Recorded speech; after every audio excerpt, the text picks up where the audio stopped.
Hello, everyone. Thanks for joining and welcome back to Wall Street Silver. Our guest today is my good friend Larry MacDonald. He is the founder of the Bear Traps Report, and he also has a new book out now called When Markets Speak. Welcome back, Larry.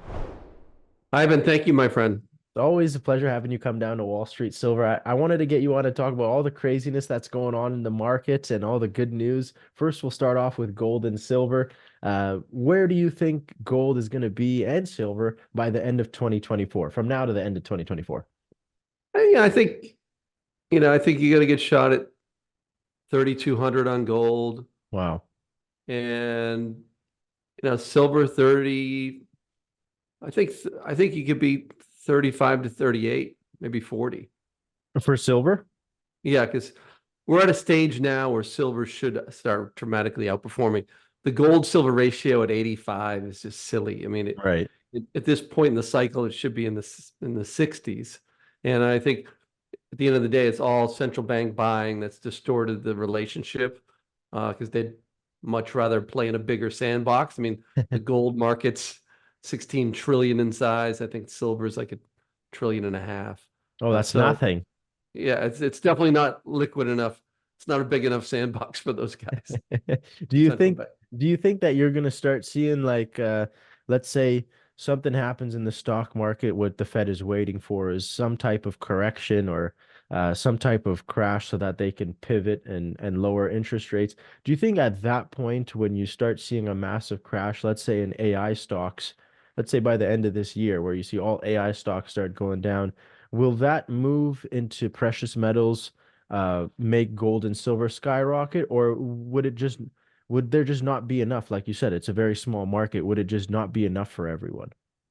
Well, there's two types of sell-offs. One, like a systemic Lehman event, would correlation goes to one, and if it's systemic and if it's a Lehman, then everything would go down. But gold and silver would be the first out of the chute to bounce because the Fed would cut rates 300 basis points in a crisis. You get a weaker dollar, and then you got this colossal move in oil. I'm sorry, in oil, gold, silver, pretty Yeah. much all commodities, especially silver. Um, and then, but then if it's kind of a normal drawdown in the market that's not systemic, then if what we need is the gold and silver really move once the Fed is kind of in a direction that's public. And if Right. they're wishy-washy around direction, then it creates this like chop, which is really driving a lot of people crazy. And that's because one week they're good cop, one week they're bad cop. They're just not giving us any direction.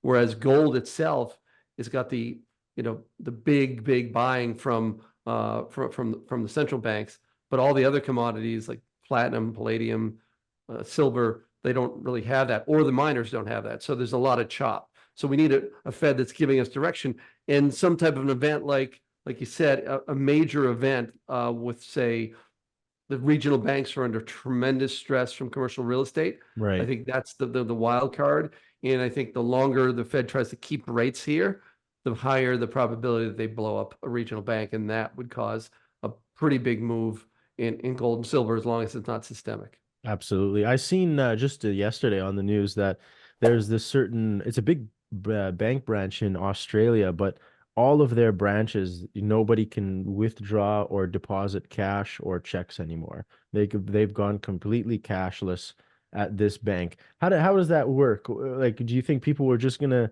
like, let's say you're a 40 or 50-year-old person and you don't do digital or 60 years old and you need cash, you need to go to the bank to get cash, but now, as of this month, they're not closing the branch down, but you're just not allowed to take cash in or out or anymore. How does that work, Larry? When you start seeing, let's say in America or or in Canada or in North America or Europe, you start seeing all these banks where they just don't have the cash anymore. So it's what happens then? Would a massive Well, bank run? the question is, are they going straight to the ATMs or they are not allowing any cash at all? I No, think typically, I think their bank in Australia, like the branches, like they're not dealing with cash anymore. No more checks or cash. so no more ATMs. Oh, I gee. I guess. You know what? Someday we probably go to this place, right? It's a Right. scary thing, and that's why you need to have hard assets. You need to have a backup plan to central banks and irresponsible governments. Yeah, let's say I have $1 million in Bank of America. Bank of America has a crazy issue with unrealized losses on commercial real estate. They have to make those losses realized. Commercial real estate busts. Let's say hypothetically next sometime this year, Bank of America goes under or their stock prices collapse. What happens to my money in that in the bank, in the $1 million in the bank if they close down? Do I just not get it? Well, you're insured up to the FDIC protection level per What's that? account. And I think that's now 250,000. It was 100. So what people do is when a crisis brews, they start to open up multiple accounts. So say you had like 2 million in one account, what people would do is instead of that having the 2 million in one account, you would have, 4 or 5 accounts with Up to smaller amounts. 250,000, so that way you can insure them all. Yeah, Oh. that's what people typically would do. Now, before we started recording, we were talking about Buffett and the exciting news. What news do you have there? What's the critical news? Well, I think that the big thing is that assets, hard assets, oil and gas, copper, gold. I mean, there's so many parts of the world that are really cheap relative to financial assets. So like financial assets are bonds, tech stocks, growth. And Buffett's been in the oil space for a while. And Right. we believe that he's lurking in Canada. We run institutional chat. Most of our clients behind me are hedge funds, mutual funds, pension funds, and we have these discussions every day, like a live ideas dinner. And at the Bear Trap Support, what we try to do is to democratize information, and that's why I join platforms like this. And I think that Buffett's going to make an acquisition up there. We're hearing TC Energy, TransAlta are potential targets. We also hear that Suncor is looking to buy Canadian assets. And then if you look at like the electric vehicle outlook, and this is probably the most bullish thing. Um, Over the last like 5, 10 years, we were lectured and lectured and lectured and lectured again from the Davos crowd around this trajectory of electric vehicle penetration. And Right. you know what? At the end of the day, it's not a lot of BS, but it's a lot of like altruistic hope and the actual getting these electric vehicles into the market and the repairing these electric vehicles, all the things, or starting these electric vehicles in a temperature below zero, all these things have just created less penetration. So at the end of the day, if you look at total reserves versus production ratio versus demand for oil, Right. um, the whole industry, from what I hear, is now over their skis because the demand destruction that we were supposed to get from electric vehicles over the last 5, 10 years, that demand destruction has gone from here to like here. It's supposed to be like 8 to 10 million barrels. Right. So now it's coming way down. And so that if that's coming way down, then if you look at BP, they're now kind of potentially reversing production, like where they actually have to reverse and actually increase production. So a lot of these oil companies were trying to appease politicians and reversing, and kind of slowing down oil production goals. And now this whole electric vehicle penetration is now creating this massive new potential energy crisis for things. And we talk about this in our book, When Markets Speak. I think there's the highest probability of a meaningful energy crisis in 2025, 26. And where can people get your book? It's on Amazon, correct? Yeah, Amazon, our publishers, Penguin Random House, and you can follow me on Twitter. We have links there at ConvertBond. But it's been an incredible book. We really have had a great launch. We're in New York, but around the world, going to Miami next week, and we've been #1 across many of the financial categories. But we get into Wow. this kind of like hard assets versus financial assets, and we get into the whole globalization goals around. We've taken 5 million jobs out of the United States. We've shotgunned them around the world to countries like India, China, Bangladesh, but we're creating a whole new class of carbon consumers. And that's really, so at the same time we're suppressing supply, we're augmenting demand, and it's going to take a long time to kind of reverse this ship. And that's a good thing for investors because that means you have a good chance at a meaningful energy market, bull market rally for like next like 3, 4, 5 years. So that's what you think it'll be a bull market rally in the energy, like oils, commodities for the next 3, 4 to 5 years. Yes, and even more so gas. Like the gas names are Gas is under around $2, and we're looking at Tourmaline in Canada. We're looking at Antero Resources in the United States, the FCG ETF, which is a basket of these companies. But natural gas production is, I think, is a huge winner. If you look at like artificial intelligence, right? You Right. look at, okay, what would you rather own? Would you rather own NVIDIA, which is $2.3 trillion valuation, right? 2.3 trillion. Right. So for the price of NVIDIA, you can own every uranium company, every oil and gas company, and then some. Yeah, I'd So for the rather I'd same rather do the price, the latter. yeah, you can own every one of them, Ivan, every one of them. I mean, these people are pot smoking, crack smoking. Everybody's focused on the same like crowded trade. And Yeah. whenever you see Wall Street analysts in agreement, all raising their price targets, there's never one time in my career where I've seen these guys all be right. And Right. so we're just at a stage where everybody's looking at the easy money, the most obvious trades. Nobody's looking at the trade behind the scenes, but under the surface, that's going to probably explode higher. And that's some of these natural gas names. What is your number one natural gas name, let's say in Canada, that you would look at? I think Tourmaline. Tourmaline is Do you got know the ticker for that one? TOU. TOU. Yeah, TOU. And if you look at their recent data, their free cash flow relative to market cap over the next 5 years, they're going to produce, based on just conservative estimates, we think 40% of their market cap in free cash flow. Right? Wow. Think about that. That's The really next good. 5 years.